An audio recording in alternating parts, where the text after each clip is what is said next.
Welcome student. आज आपण chemical kinetics या टॉपिकमधला rate of reaction and reactant हा भाग पाहणार आहोत. Rate of reaction and reactant हा भाग पाहणार आहोत.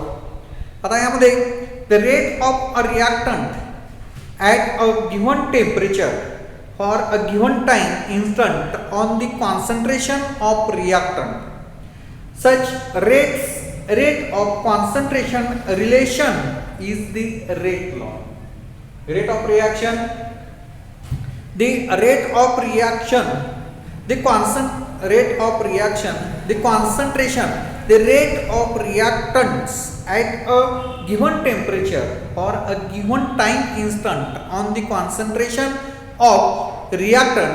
Such rate concentration relation is the rate law. Then rate law, what do you mean by rate law?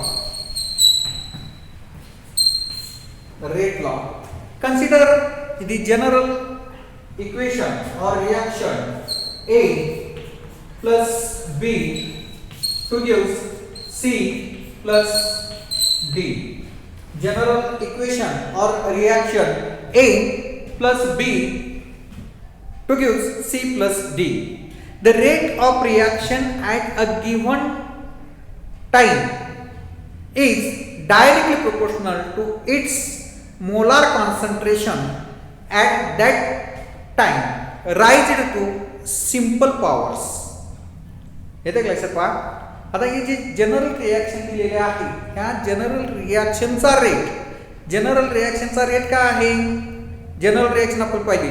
The rate of reaction at a given time is directly proportional to its molar concentration at that time raised to simple powers. For example, rate of reaction is directly proportional. आता ही reaction आहे, reactant आहे. Reactant reacts with each other to give corresponding product. The rate of reaction is directly proportional to the concentration of the reactant. The rate of reaction at a given time is directly proportional to its molar concentration at that time raised to simple power. म्हणून त्यामध्ये rate of reaction is directly proportional to the concentration of A raised to X and B raised to Y, or rate is equal to K is proportionality constant, K into concentration of A raised to X, B raised to Y. K is proportionality constant or rate constant which is independent of concentration and varies with time. Which is independent of the concentration and varies with time. म्हणजे याचं concentration जर change झालं तर यामध्ये K value जी आहे किंवा हा proportionality constant आहे हा इंडिपेंडंट आहे on the concentration of reactant. परंतु it varies on the temperature जर व्हॅरीज झालं तर हा जो K आहे हा K व्हॅरीज होतो किंवा त्या ठिकाणी त्याच्यामध्ये काही प्रमाणात चेंज होतो. For unit concentration of A and B, K is a rate of reaction. The equation differential rate law, हे जे इक्वेशन आहे त्या इक्वेशनला आपण इक्वेशन ऑफ डिफरन्शियल इक्वेशन असे म्हणतो. Differential rate law. The power x and y of the concentration term A and B in the rate law not necessarily equal to total concentration. Thus x and y may be simple whole number zero or fraction हा जो x आणि y आहे यामध्ये concentration term the power x आणि y आहे. Power x and y of the concentration term A and B ची in the rate law not necessarily equal to total concentration. Thus x and y may be simple whole number. x आणि y हा may be simple whole number असू शकतो किंवा zero किंवा fractional value असू शकते. x and y is experimentally determined. हा जो x आणि y आहे हा एक्सपेरिमेंटली डिटरमाइन केला जातो. The exponent x and y appearing in the rate law tells us how the concentration change after the rate of the reaction.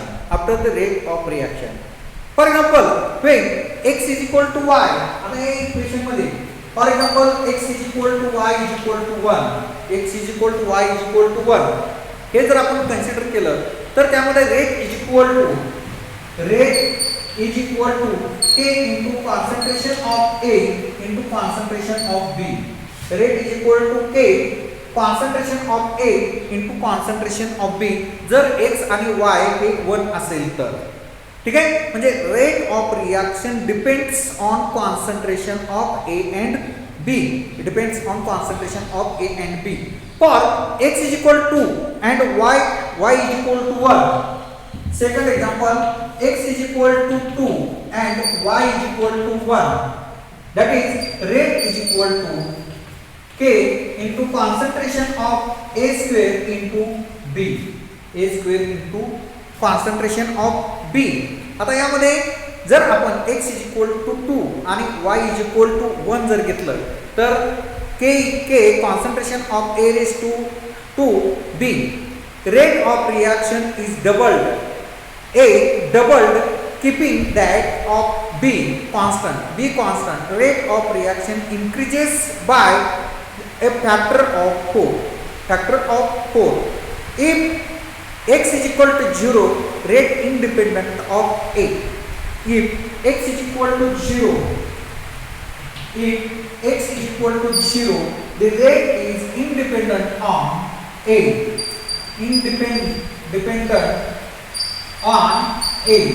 Concentration of A.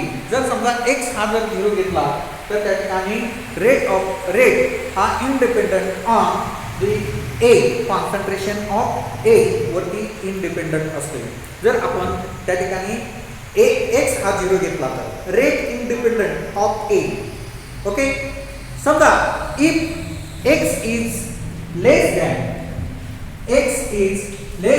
0, if x is less than 0 असेल तर त्या ठिकाणी x जर less than 0 असेल तर rate is determined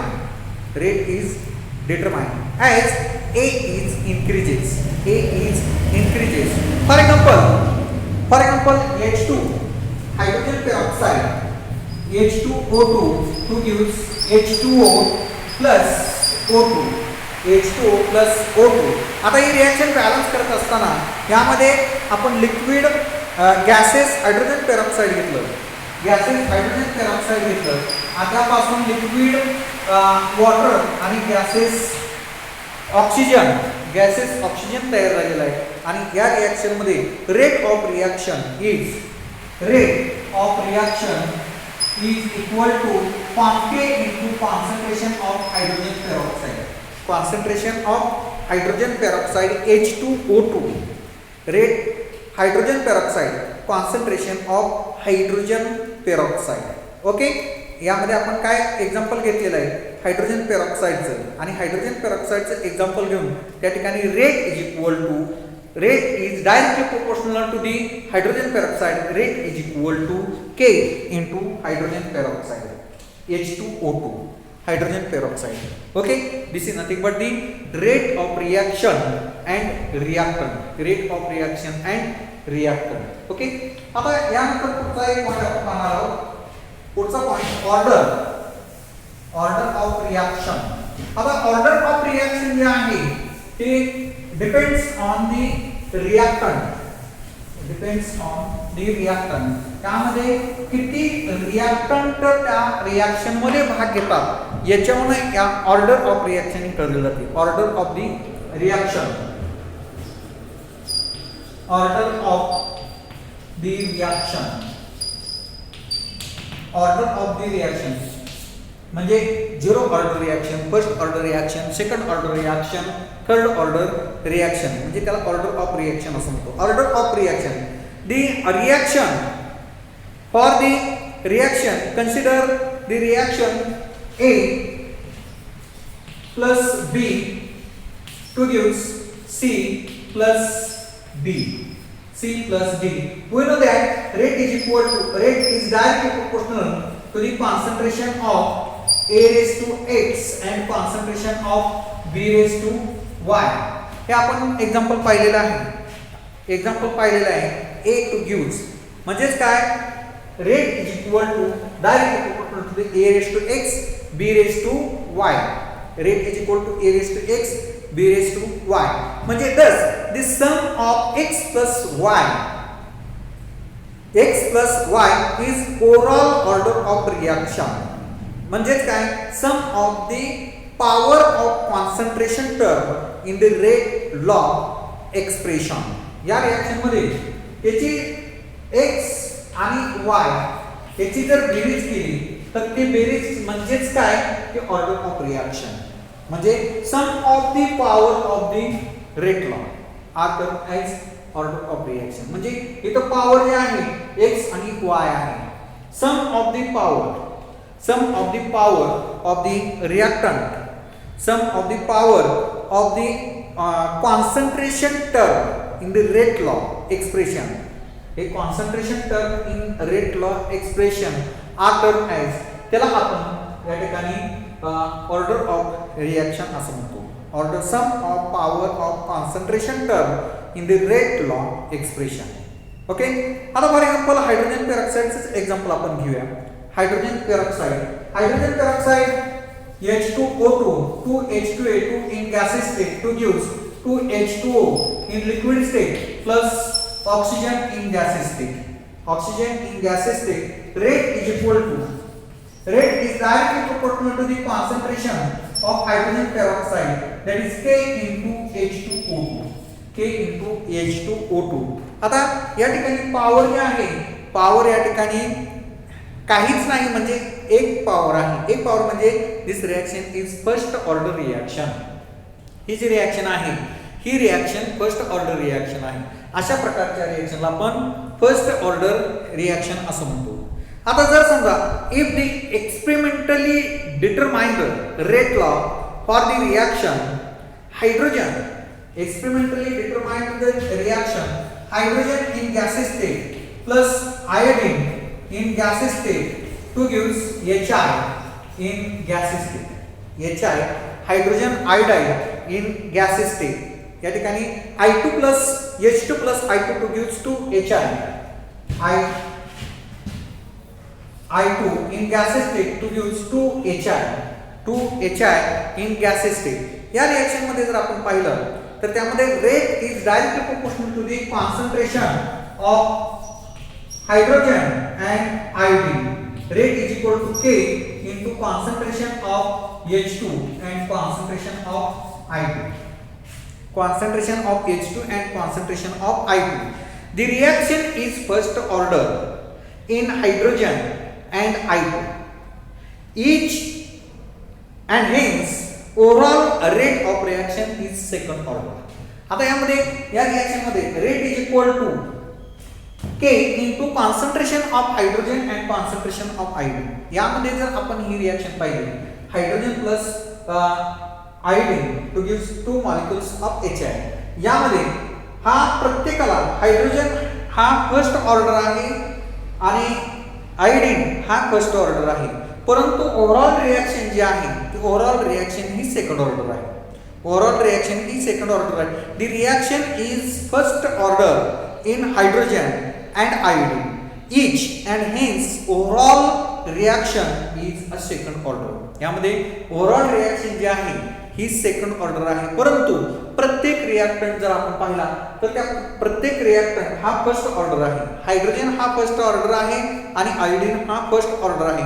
some of the power of both याच्यावर 2 येते म्हणून ही सेकंड ऑर्डर रिएक्शन आहे. Second order reaction. ओके. आता त्यानंतर key points about their order of reaction. याचे काय की पॉइंट्स आहेत. Key points about the order of the reaction. याचे काय पॉइंट्स आहेत यामध्ये. की पॉइंट्स मध्ये the order of the chemical reaction is experimentally determined. यामध्ये कुठलीही रिएक्शन जर आपण पाहिली तर त्या रिएक्शनची ऑर्डर आहे ही ऑर्डर एक्सपेरिमेंटली डिटरमाइन केली जाते. एक्सपेरिमेंटली डिटरमाइन केली जाते.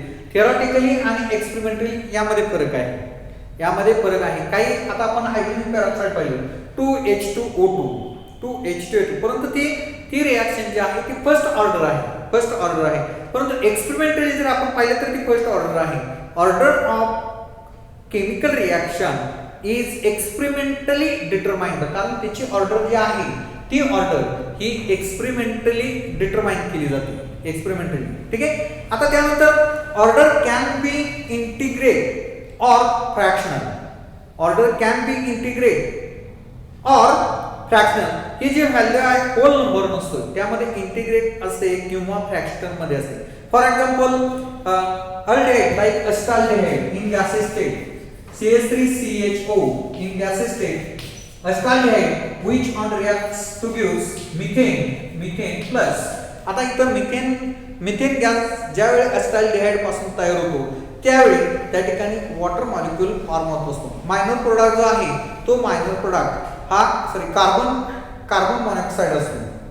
कार्बन मोनॉक्साइड यामध्ये पहा CH4 आणि CO carbon monoxide in gases state. आता रेट ऑफ रिएक्शन काय आहे. Rate of reaction is directly proportional to the concentration of aldehyde like acetaldehyde. Rate is equal to K. K means proportionality constant into aldehyde that is acetaldehyde CH3CHO. आता या reaction मध्ये थिओरेटिकली आपण जर पाहिले तर first order reaction आहे. थिओरेटिकली ही first order reaction आहे परंतु एक्सपेरिमेंटली ही जी रिएक्शन आहे ही 3/2 आहे. 3/2 म्हणजे फ्रॅक्शनल मध्ये त्याचा इंटिग्रेट किंवा फ्रॅक्शन जे म्हटलेलं आहे त्या रिएक्शन मध्ये त्या ठिकाणी rate is equal to K into K concentration of aldehyde like acetaldehyde 3/2 म्हणजे फ्रॅक्शन मध्ये किंवा इंटिग्रेट जे येते ते अशा प्रकारची रिएक्शन येते. आणखी एक त्यामध्ये order of reaction is zero order सुद्धा रिएक्शन येऊ शकते. आता त्यामध्ये nitrogen dioxide NO2 nitrogen dioxide reacts with carbon monoxide to gives nitrogen monoxide plus carbon dioxide in gas state. यामध्ये पहा reaction NO2 nitrogen dioxide which on reacts with carbon monoxide in gas state to gives carbon monoxide plus nitrogen monoxide plus carbon dioxide. आता यामध्ये rate of reaction काय येतो.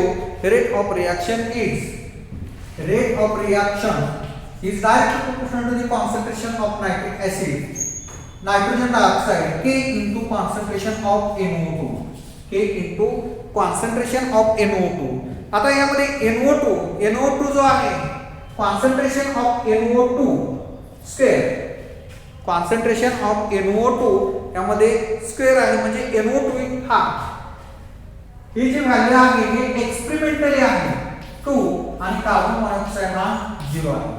Carbon monoxide हा 0 आहे म्हणजे overall rate of reaction ही second order आहे. Overall rate of reaction ही सेकंड ऑर्डर आहे म्हणजे ऑर्डर ऑफ रिएक्शन ही 0 ऑर्डर आहे. ऑर्डर ऑफ रिएक्शन ही 0 ऑर्डर आहे. Nitrogen dioxide which on reacts with carbon monoxide to gives nitrogen monoxide plus carbon dioxide. Rate of reaction is equal to K into NO2 square. NO2 is equal to 2 and carbon monoxide is equal to 0. म्हणून हे experimentally determine केलेलं आहे. Theoretically तर वेगळंच येईल, theoretically वेगळे येईल, परंतु एक्सपेरिमेंटली जर आपण पाहिलं तर NO2 जे आहे, NO2 आहे तो म्हणजे NO2 च्या बाबतीत पाहिलं तर ती सेकंड ऑर्डर आहे, कार्बन मोनॉक्साईडच्या बाबतीत पाहिलं तर त्या ठिकाणी झिरो ऑर्डर आहे, आणि ओव्हरऑल रिॲक्शन जी आहे ही ओव्हरऑल रिॲक्शन ही सेकंड ऑर्डर आहे, कारण इथं NO2 ही 2 आहे. ओव्हरऑल रिॲक्शन जर पाहिली तर ओव्हरऑल रिॲक्शन ही सेकंड ऑर्डर आहे. ठीक आहे, म्हणजे overall order of reaction is 0. NO2 in gaseous state plus CO carbon monoxide in gaseous state to give nitrogen monoxide in gaseous state plus carbon dioxide in gaseous state. Rate of reaction is equal to K into NO2 square. NO2 is equal to 2, carbon monoxide is equal to 0. Overall reaction is a second order. ठीक आहे. आता यामध्ये आणखी only few reactions are third order. Only few reactions are third order or are known reactions with the order is higher than 3 are a scanty. Only few reactions are third order. काही few reactions जे आहेत त्या third order reactions असतात. Only few reactions are third order reactions and are known or are known reactions with the order is higher than third are a scanty. This is nothing but the order of reaction. This is nothing but the order of reaction. Okay, धन्यवाद.